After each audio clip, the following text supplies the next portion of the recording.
আসসালামু আলাইকুম। আমরা আজকে দেখার চেষ্টা করব খুলনা ইউনিভার্সিটির যে এ ইউনিটের ভর্তি পরীক্ষার সার্কুলার দেওয়া হয়েছে, সার্কুলারের খুঁটিনাটি জানার চেষ্টা করব। তো প্রথমেই দেখি আমরা এই ইউনিটের সার্কুলারটা আজকে এনালাইসিস করার চেষ্টা করতেছি। তো প্রার্থীকে অবশ্যই বাংলাদেশের নাগরিক হতে হবে। এই হচ্ছে প্রথম শর্ত। এসএসসি ২২ অথবা এসএসসি ২৩ সালে অনুষ্ঠিত এসএসসি পরীক্ষা এবং এইচএসসি ২০২৪ অথবা ২০২৫ এই ২ টার যেকোনো একটা পরীক্ষায় আরকি এই পরীক্ষায় অংশগ্রহণ করলেই খুলনা ইউনিভার্সিটিতে পরীক্ষা দেয়া যাবে। আর জিপিএ এর ন্যূনতম যোগ্যতা হলো গিয়ে এসএসসি এবং এইচএসসি মিলিয়ে জিপিএ ৮ পাইতে হবে। তো এটার সাম যেভাবেই হোক না কেন টোটাল ৮ পয়েন্ট থাকলেই হইছে। এবং এইখানে যে সাবজেক্টগুলো আছে এই ইউনিটে স্থাপত্য, architecture, computer science and engineering CSC, নগর ও গ্রামীণ পরিকল্পনা URP, electronics and communication engineering ECE, গণিত, পদার্থবিজ্ঞান, রসায়ন এবং পরিসংখ্যান এই সবগুলা মিলিয়ে টোটাল আসন সংখ্যা হলো ৩০৩টি। মুক্তিযোদ্ধার সন্তান এবং উপজাতি এই হলো তোমার এক্সট্রা কোটা। এইগুলার বাইরে এইগুলো সহ টোটাল আসন হলো ৩২০টি আর জেনারেল আসন হলো ৩০৩টি।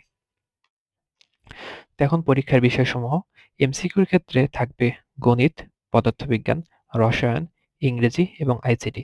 গণিতের পূর্ণমান এমসিকিউর জন্য ১৫, পদার্থবিজ্ঞানেও ১৫, রসায়নেও ১৫, ইংরেজিতে ১০, আইসিটিতে ৫।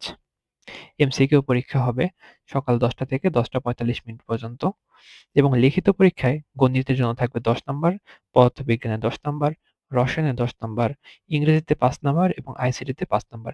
এই গত বছর এই জিনিসটা এমন ছিল না।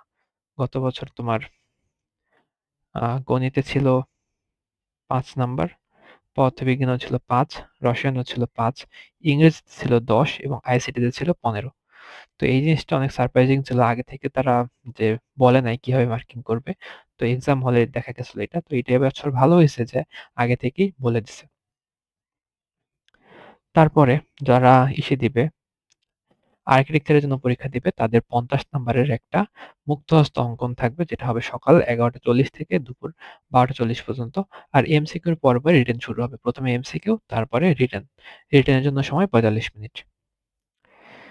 এই যে এখানে আবার উল্লেখ করা আছে স্থাপত্য ডিসিপ্লিনের ভর্তি পরীক্ষায় যারা আবেদন ফি প্রদান করবে তাদেরকে প্রথমে এমসিকিউ, দ্বিতীয়তে লিখিত ও তৃতীয়তে মুখস্থ অঙ্কন পরীক্ষা দিতে হবে।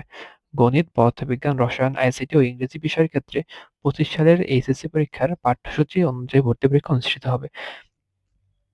মানে যে এখানে তোমার শর্ট সিলেবাস ফলো করবে। শর্ট সিলেবাস ফলো করে তোমার পরীক্ষা নিবে এবং এমসিকিউর জন্য নেগেটিভ মার্কিং থাকবে। প্রত্যেকটা ভুল উত্তরের জন্য 0.25 নাম্বার কাটা যাবে এবং সকল নন প্রোগ্রামেবল ক্যালকুলেটর ব্যবহার করা যাবে এই ভর্তি পরীক্ষায়। তো গুরুত্বপূর্ণ তারিখগুলো দেখো, আবেদন শুরু হচ্ছে আজকে থেকেই, অলরেডি শুরু হয়ে গেছে। আজকে থেকে আবেদন শুরু হবে। শুরু হয়ে গেছে আরকি। আবেদন চলবে ২৭ তারিখ পর্যন্ত। ভর্তি পরীক্ষা হবে ১৯ তারিখে। ফলাফল দিবে ৩০ তারিখে। আর ফলাফল দেওয়ার পর তোমার জানুয়ারির ১ তারিখ থেকে ৩ তারিখ পর্যন্ত সাবজেক্ট চয়েস দিতে পারবা। সাবজেক্ট চয়েসের পর সাবজেক্ট সিলেকশনের রেজাল্ট দিবে তোমার ৮ তারিখে। তারপরে তোমার ক্লাস শুরু হবে জানুয়ারির ২৫ তারিখে। জানুয়ারির ২৫ তারিখ থেকে তোমাদের খুলনা ইউনিভার্সিটিতে যারা সুযোগ পাবে ভর্তি হওয়ার তারা ক্লাস শুরু করতে পারবা। তো এই ছিল মোটামুটি বিস্তারিত।